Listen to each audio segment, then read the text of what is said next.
Hey folks, welcome to Set Apart Homestead. This is Travis here at the Prepared Homestead. I don't know if my audience is going to cooperate very well with me.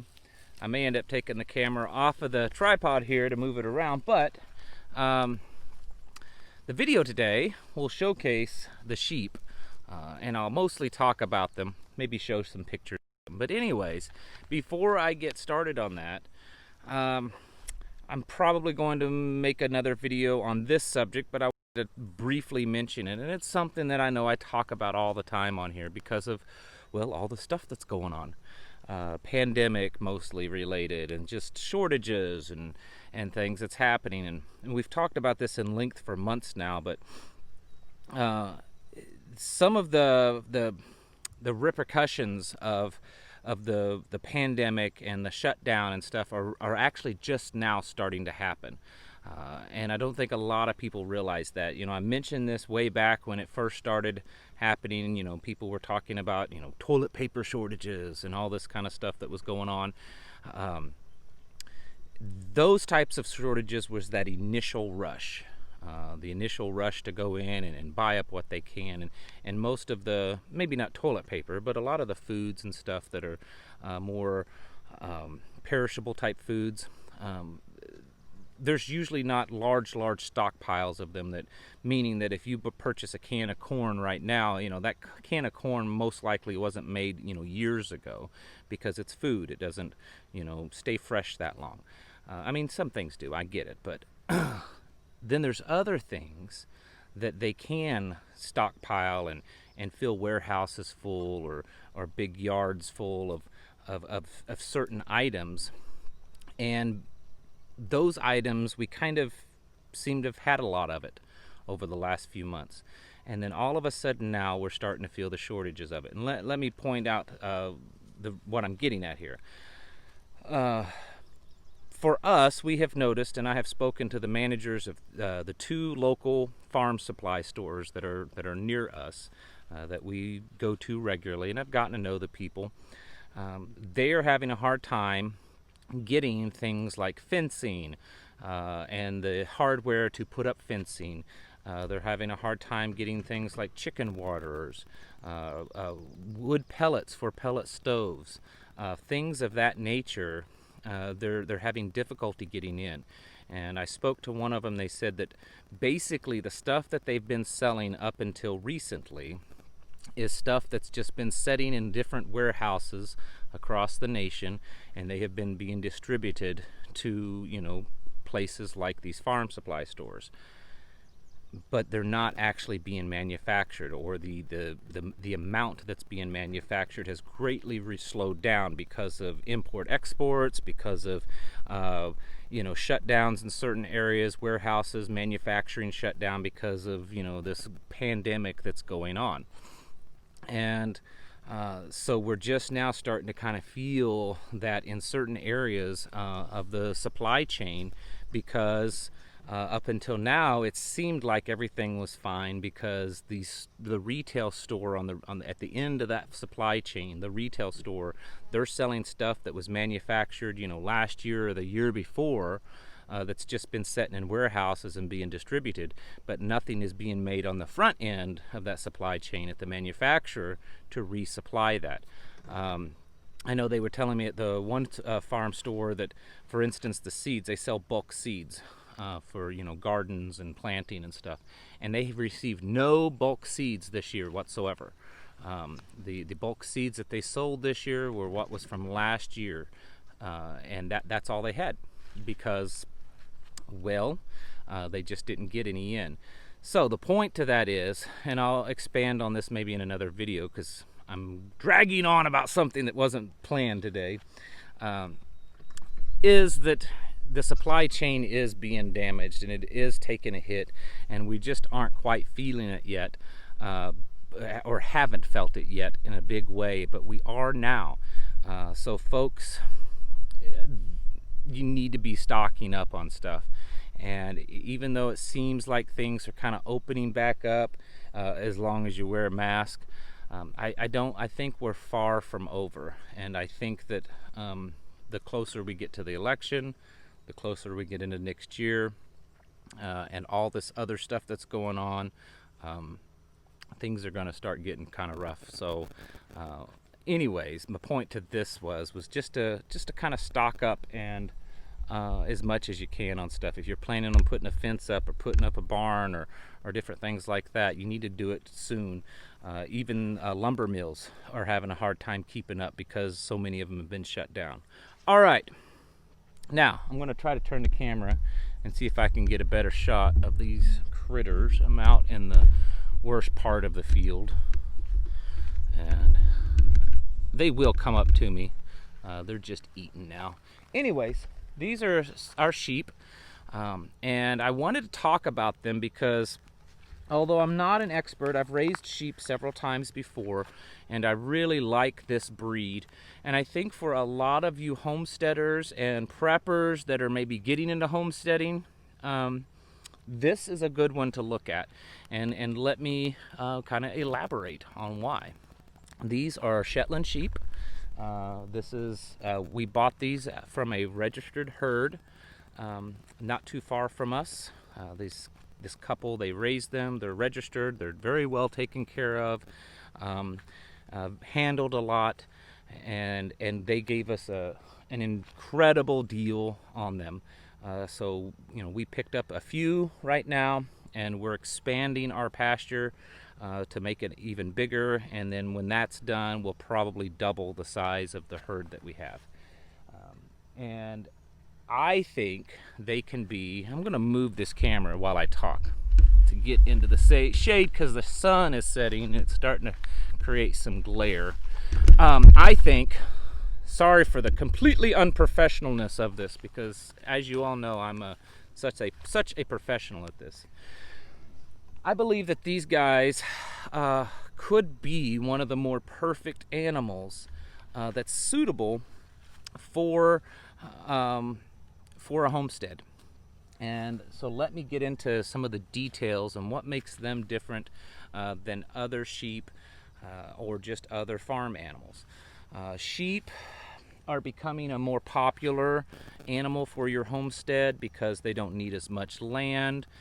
They're kind of like a goat. Many of them like rough areas, and I know this looks really dead, and the reason is the rest of the field doesn't look this. It's been dry around here, but not this dry. This was really tall. It was a really tall patch of briars and stuff in this field, and I just got it all brush hogged and mowed down, so it kind of looks dead like that. But the rest of the field doesn't look like this. Anyways, because I'm sure someone will comment on, man, how dead is your field?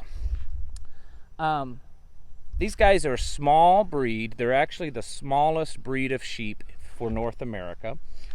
They are not just a heritage breed of sheep, but they're considered a primitive breed of sheep. They believe that the breed is at least 1,000 years old, and it's possible even older. They believe that this was the breed of sheep that the Vikings brought into Ireland when they started coming that way. They typically, the rams will top out at somewhere between 100 and 120, 130 pounds. The ewes will top out anywhere between 60 and 100 pounds.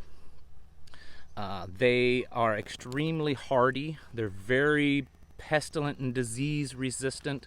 You still have to give them, worming medicine, but they don't have near the parasite problems as other sheep, because many sheep out there, that's one of the biggest things. They're sometimes can be hard to raise because they get parasites so bad and they die. These guys are extremely hardy and very resistant to them, so it makes them very easy. There's very little you really have to do with these sheep. They don't really like shelter that much. Basically, for most parts of the country, a 3-sided shelter usually is more than enough, even in the wintertime. And a lot of times you'll find out in the wintertime they may not even want to go in that. Only under like heavy downpours or a really harsh weather where they might go inside a shelter. Usually they just like being outside. They lamb really easily. Rarely is there ever a problem with them producing offspring on their own. Typically they have twins and sometimes even triplets. Let's see. They're a good multi-purpose sheep. They, of course, you can eat them. They produce a really high quality wool. In fact, in the wool industry, Shetland sheep wool is considered one of the highest qualities of wool. So if you want to use it to make your own yarn and products, or it works very well for that. And if you want to sell it, typically Shetland sheep wool brings a higher price than your standard sheep. Then they can also be milked. They're not a strictly dairy breed, but they do quite well milking. Because they're smaller, you're not going to get tons of milk out of them. You know, if you develop a sheep well, you might get, excuse me, I just had a bug fly in my mouth. Sorry about that, folks. If you develop the ewe, you might get upwards of, you know, a half to a full quart of milk a day out of her, maybe a cup or two on average. And I know that doesn't sound like a lot, but it is really high quality milk. And you know, there have been times that people have, through proper breeding and everything, they've been able to get more than that a day. And you have to realize they're small, so that's actually quite a bit for their size. On an average field, you can usually run about 10 per acre. If it's really poor quality, you know, maybe half that. Let's see. That's some of the other things. They're because they're a primitive breed. If you don't handle them a lot, they do real well on their own. But they'll get it spooky, and the dog is messing with the tripod. Get out of here. Sorry. But because they're a primitive breed, if you leave them alone, while they can do fine on their own in a field, they will get a little spooky, and not really wild, but, you know, not real personable. But they love people. They love being around people. They love being, you know, touched and have affection, and so spending time with them every day, getting them to eat out of your hand, playing with them. Now, you know, when we come out here, they just run right up to us. You know, even if we come close to the fence, they come up to the fence. They want to be pet. They want some food, and they really enjoy being around everyone. We've got them out here. We've got our Pyrenees out here, and we also have a couple of goats, little pygmy goats, that are basically just the kids' pets, and they do fine with them. Trying to think of some other stuff, because this is just kind of an off-the-cuff video. But the point that I'm trying to make is that they do real well. Now, they just breed once a year, so that's kind of considered a negative. But it also makes it easier on knowing when they're going to lamb. You don't have to worry about it just happening throughout the year. They usually breed in the fall, around September, and then you're looking to have some lambs probably in March, typically. Producing them as a meat source, which is our primary source. We will also be using the wool and trying to develop them, at least a few, for some dairy. But meat is the number one thing. And a lot of people say, well, they're small. They don't, you know, a dressed out lamb doesn't produce tons of meat. Well, that can actually be a good thing. For those of you that's never butchered, if you're doing it on your own and you don't have a lot of the proper equipment, like say a big tractor that you can lift an animal and stuff, butchering a large animal is kind of difficult. It takes usually some equipment. It's a lot to it. Okay, so if you have a full-grown steer and you go to butcher it, you know, that's a very large animal to handle. Whereas something like this, just by myself, I can easily handle butchering and processing one of these. I can actually do at least a couple a day. And it's very easy because of their small size. And because they produce at least twins and sometimes triplets a year, even a small herd like this in 1 year I could I could easily have, butcher maybe eight lambs, and that's quite a bit of meat. They don't take a lot to raise them. You don't have to have a lot of acreage. They're very easy to handle. Even though any ram can be a little ornery at times, especially when it's mating season, a 120-pound ram is certainly not going to do as much damage as a 1,800 to 2,000-pound bull. So all around, I think that the positives far outweigh the negatives. Another thing that can be looked at as a negative, but when you think about it, it's kind of a positive. They take a little bit longer than a lot of sheep to put on to mature. They're really not fully mature until they're about 2 years old. And a lot of people wait till they're about 3 to butcher them. Well, with a lot of sheep, if you wait that long, the meat isn't quite as mild. Typically your lambs are within a year old, and then after that you're looking close to mutton. And while some people like that, it gets a little bit more gamier. This breed is different. This breed, they stay mild most of their lives. In fact, I've talked to people that's butchered them at 5 years old, and they said it tastes just as good as a 1-year-old lamb. They have a very mild flavor. They're very high in omega-3 fatty acids. The meat, it's a very high quality and a very healthy meat. And so for those of you on a small to moderate piece of property, especially just starting out, maybe you don't have a lot of experience working with larger meat animals and stuff, or you just don't want to deal with big animals anymore. I mean, I've raised cattle, and I may get back into it. We may develop this a little bit more and have a few. But the truth is, dealing with big animals sometimes can just be a pain. And having the smaller animals to deal with, it's kind of nice. So anyways, they're Shetland sheep. We are not, just in case anyone asks, we're not now. We may in the future get to where we're selling them off to people, selling the ones that are the offspring, but we're not at that point yet, so don't worry about asking, because we don't have anything to sell. But they're not too hard to find.